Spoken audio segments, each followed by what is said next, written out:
Good morning, students. I hope you all are doing well. Today, I am going to deal with Chapter 1 of भारतीय न्याय संहिता 2023. Already इस subject को मैं start कर चुकी हूँ. फर्स्ट वीडियो आप मेरी देख सकते हैं. उसमें मैंने इसकी आउटलाइन दी थी कि चैप्टर 1 की क्या आउटलाइन है, कितने सेक्शंस हैं और किस तरीके से इसको फ्रेम किया गया है, किस तरीके से ये डिफरेंट बनाई गई है. आज जो डील करने वाले हैं उसको हम सेक्शन 2 को डील करने वाले हैं. सेक्शन 2 किस बारे में बात करता है? डेफिनेशंस. इस चैप्टर 1 का सेक्शन 2 जो है इसको ये बात करता है डेफिनेशंस के बारे में. तो जितने भी अधिनियम हैं उनमें धारा 2 में ही मोस्टली डेफिनेशंस दी गई हैं, चाहे वो आपका नागरिक सुरक्षा संहिता हो और चाहे वो आपका कॉन्ट्रैक्ट एक्ट हो. सब में सेक्शन 2 में ही डिफाइन की गई हैं कुछ टर्म्स को.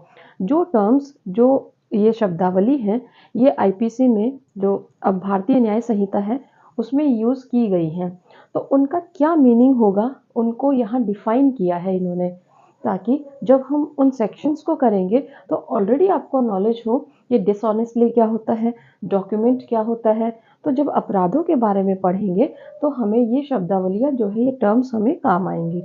तो सबसे पहले जो है सेक्शन 2 में ये क्लॉज 1 है, इसमें एक्ट, और ये जो टर्म्स हैं इनको इन्होंने अल्फ़ाबेटिकली डिफाइन किया है. ए से इन्होंने स्टार्ट किया एक्ट. पहले भी इसको डिफाइन किया था कि एक्ट क्या होता है, कि सीरीज ऑफ एक्ट भी क्या है इसमें इंक्लूड है. Act include series of act. इसको हम सिंगल एक्ट ही मानेंगे. अगर सीरीज ऑफ एक्ट्स करके भी कोई क्राइम करते हो तो उसको हम सिंगल एक्ट को एक्ट मानेंगे. नेक्स्ट जो है वो है 2 में एनिमल, कि एनिमल क्या है? एनिमल तो other than human being. Human being के अलावा जो लिविंग क्रिएचर है उसको हम क्या कहेंगे? Animal. Third one is child. Child क्या है? चाइल्ड, पहले चाइल्ड डिफाइन नहीं था यहाँ पर, लेकिन यहाँ पर इन्होंने एज लिमिट बता दी. चाइल्ड किसको समझा जाएगा? तो चाइल्ड जो है वो 18 साल से कम का जो होता है उसको क्या कहेंगे? हम उसको चाइल्ड कहेंगे. और फिर नेक्स्ट है काउंटरफीट. सी काउंटरफीट. काउंटरफीट जो है कि क्या होता है ये, इसको हिंदी में कूटकरण कहते हैं. जब कोई वस्तु, जब कोई थिंग दूसरी जो वस्तु है उसके सदृश्य बनाते हैं. One thing resembles other thing.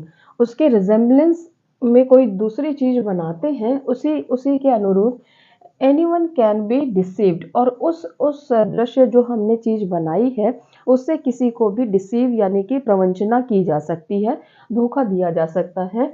तो ऐसी कोई चीज अगर हम कोई एक्ट करते हैं तो उस एक्ट को हम कहेंगे कि काउंटरफीट किया है. और ये जो काउंटरफीट है ये प्रैक्टिस डिसेप्शन. तो ये वर्ड बहुत इंपॉर्टेंट है. ये जो वर्ड डिसेप्शन है यहाँ पर इस काउंटरफीट में बहुत इंपॉर्टेंट है कि प्रवंचना करने के आशय से, इंटेंशन कैसी होनी चाहिए? प्रवंचना करने के आशय से आपने एक वस्तु को दूसरी वस्तु के सदृश्य घड़ा है. जैसे आप कोई भी छोटे कॉइन है उनको चिपका कर अगर आप उसको 50-50 जो कॉइन है उसको चिपका कर 5 रुपीज़ का कॉइन बनाते हैं, तो आपने क्या किया है? अगर अगर उस जो 5 रुपए के कॉइन बनाया है उससे किसी को प्रवंचना हो जाए तो फिर वो क्या कहलाएगा कि आपने काउंटरफीट का अपराध किया है. काउंटरफीट का जो कूटकरण है वो आपने किया है. इसमें एक्सप्लेन भी किया है. फर्स्ट एक्सप्लेनेशन कहती है कि जरूरी नहीं है कि वो उसकी एग्जैक्ट कॉपी हो, बस उससे डिसेप्शन क्रिएट होना चाहिए जो भी वस्तु आपने सदृश्य बनाई है. सेकंड जो एक्सप्लेनेशन है वो कहती है प्रिजम्पशन, कि क्या प्रिज्यूम करें अगर वो व्यक्ति है जिसके कब्जे से हमें ऐसे कूटकृत चीज़ें, वस्तुएं मिल जाती हैं, तो हम क्या प्रिज्यूम करें? तो उसके लिए प्रिजम्पशन है कि it shall be presumed that that person has that intention, कि उस पर्सन की वो इंटेंशन थी, आशय था, और उस पर्सन को नॉलेज थी कि वो जो उसने कूटकरण किया है वो प्रवंचना करने के आशय से किया है. तो ये दोनों टर्म्स बहुत इंपॉर्टेंट हैं कि इंटेंशन और नॉलेज, कि हम तभी प्रिज्यूम उसकी जो, और शेल प्रिज्यूम वर्ड है कि हमें प्रिज्यूम करना है. इसमें कर सकेगा में प्रिज्यूम नहीं है. इट शेल बी प्रिज्यूम्ड, ये प्रिज्यूम किया जाएगा कि उस पर्सन की इंटेंशन और नॉलेज थी उस वस्तु को क्रिएट करने के लिए, काउंटरफिट उसका कूटकरण करने के लिए. नेक्स्ट जो है वो है फिफ्थ. इसमें कोर्ट की डेफिनेशन में क्या आता है कि कोई भी जज जो क्या है, जो एम्पावर्ड है, जिसके पास पावर है क्या करने की पावर है? Act judicially. Any judge who is empowered to act judicially and body of judges also includes in this definition of court. इस कोर्ट की डेफिनेशन में बॉडी ऑफ जजेस जो है वो भी इंक्लूड है. They are also empowered to act judicially. Then it comes under the definition of court. तो इसमें कोर्ट में दोनों आते हैं, चाहे वो सिंगली एक्ट कर रहा हो कोई पर्सन एज अ जज, और चाहे वो बॉडी ऑफ जजेस जो है कई जजेस की बेंच है वो एक्ट कर रहे हैं जुडिशियली, तो उसको हम क्या कहेंगे, उसको हम कोर्ट कहेंगे. नेक्स्ट है सिक्स है डेथ.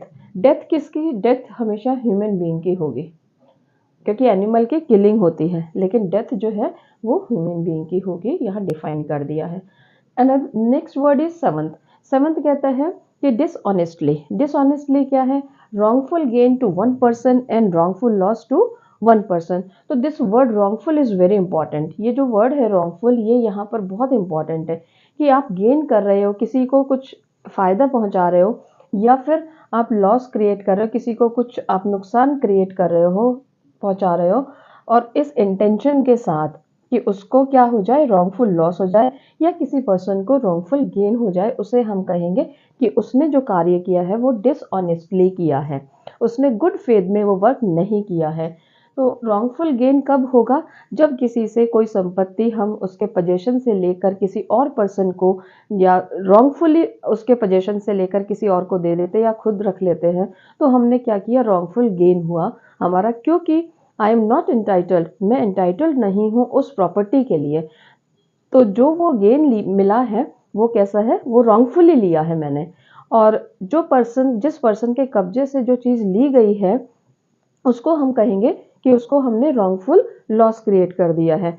उसको रॉन्गफुल लॉस इसलिए हुआ क्योंकि वो लीगली एंटाइटल्ड था, उस प्रॉपर्टी का मालिक था, और उसको हमने उससे अलग कर दिया है, तो हमने उसको रॉन्गफुली वो चीज़ की है. अगर हम लीगली वर्क करते हैं तो इसमें रॉन्गफुल नहीं होगा, लेकिन तो उसमें डिसऑनेस्टली नहीं होगी. बट अगर हमने बेईमानी से, तभी कहा जाएगा जब हम किसी को रॉन्गफुली कोई लॉस कारित करते हैं या फिर कोई गेन कारित करते हैं, तो उसको बेईमानी कहा जाता है. जैसे उदाहरण के लिए चोरी.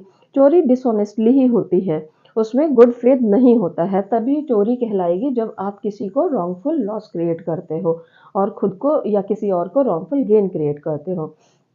नेक्स्ट वर्ड, एट्थ वर्ड जो है वो है डॉक्यूमेंट. डॉक्यूमेंट क्या है, डॉक्यूमेंट कोई भी ऐसा वस्तु है, कोई भी ऐसा मैटर है जिस पर हमने कुछ भी लिख दिया हो, या तो एक्सप्रेस किया हो, लिख दिया हो, या उस पर कुछ भी डिस्क्राइब किया हो, ऑन एनी सब्सटेंस, किसी भी सब्सटेंस पर, किसी भी सब्सटेंस पर हमने क्या किया, कुछ भी एक्सप्रेस किया हो, कुछ भी डिस्क्राइब किया हो, bye means of letters, figures and mark. ये LFM इज़ वेरी इंपॉर्टेंट. ये बहुत इंपॉर्टेंट है कि लेटर से किस मीन्स से आपने लिखा है. क्या आपने ABCD जो अल्फ़ाबेटिकल लेटर्स है उनसे लिखा है, फिगर्स में आता है 1 2 3, आपने न्यूमेरिकल्स लिखे हैं, या फिर यहाँ पर आपने कोई भी मार्क, कोई भी साइन किया है, कैसा भी मार्क हो सकता है, जैसे नो पार्किंग का साइन है या फिर कोई और साइन है, उससे भी आपने किसी भी उस पर लिख दिया है, और या फिर उस पर कुरेद दिया है, उकेर दिया है, तो उसको हम क्या कहेंगे, उसको हम डॉक्यूमेंट की श्रेणी में रखेंगे. तो डॉक्यूमेंट क्या होता है कि किसी भी मैटर पर, चाहे वो आपकी मेटल प्लेट हो, चाहे वो आपका स्टोन हो, चाहे वो आपका पेपर हो, चाहे वो कोई भी मटेरियल हो, उस पर हमने लेटर्स, फिगर्स और मार्क के थ्रू कुछ भी लिख दिया है, तो उस चीज़ को, उस वस्तु को हम डॉक्यूमेंट की श्रेणी में रखेंगे. अब यहाँ पर जो है डॉक्यूमेंट में ही इंक्लूड किया है, पहले जो था ये इलेक्ट्रॉनिक और डिजिटल रिकॉर्ड जो था, इसको भी यहाँ पर इंक्लूड किया है. इस डॉक्यूमेंट की डेफिनेशन में डॉक्यूमेंट इंक्लूड्स, डॉक्यूमेंट में क्या इंक्लूड है कि इलेक्ट्रॉनिक और डिजिटल रिकॉर्ड भी इसमें इंक्लूड है. और किस इंटेंशन से वो आपने बनाया है, intention of using as evidence, उस मटेरियल को आपने कि उसको इस इंटेंशन से बनाया है कि उसको एविडेंस के तौर पर यूज़ कर सके. नेक्स्ट जो है, नेक्स्ट एक्सप्लेन किया है, इसमें भी दो एक्सप्लेनेशन है. फर्स्ट एक्सप्लेनेशन क्या कहती है कि ये इमटेरियल है.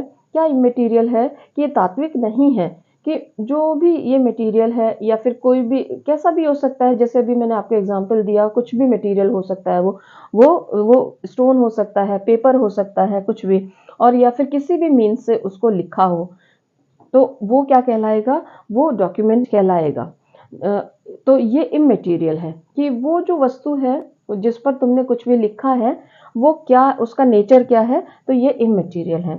नेक्स्ट एक्सप्लेनेशन क्या कहती है कि जैसे कोई हम ऐसी साइन यूज करते हैं जो मर्केंटाइल लॉ में यूज होती है, जिसे कोई कॉन्ट्रैक्ट करते हैं या फिर कोई ऐसा लोकल प्लेस है, रीजनल प्लेस है, जिस पर ऐसे वर्ड्स यूज किए जाते हैं जो सभी को नहीं पता होता है। जैसे डॉक्टर्स हैं, वो भी ऐसे वर्ड्स और ऐसे साइन यूज करते हैं जो सभी को नहीं पता होता है, बट उनका मीनिंग जो है वो वही निकल कर आता है जो उनका मीनिंग दिया गया है। तो ये जो सेकंड एक्सप्लेनेशन है, ये बताती है कि चाहे कोई भी यूजेज हो, चाहे कोई भी कस्टमरी वर्ड हो, जिसको हम यूज करते आए हैं मर्केंटाइल लॉ में, उसको भी हम क्या करेंगे, उसको भी डॉक्यूमेंट की श्रेणी में रखेंगे। अगर आपने उसको कोई भी, ये मार्क वाला जो है, ये इसको रिप्रेजेंट करता है यूजेज को, कि कोई भी मार्क, कोई भी साइन जो है, जो उसको देखने से नहीं पता लगता है, बट उसका कंस्ट्रक्ट कर सकते हैं मीनिंग, कि इसका यही मीनिंग होगा। एग्जाम्पल भी इन्होंने यहाँ पर दिया है, इसी डॉक्यूमेंट को और एक्सप्लेन करने के लिए इलस्ट्रेशन दिया है कि बिल ऑफ एक्सचेंज।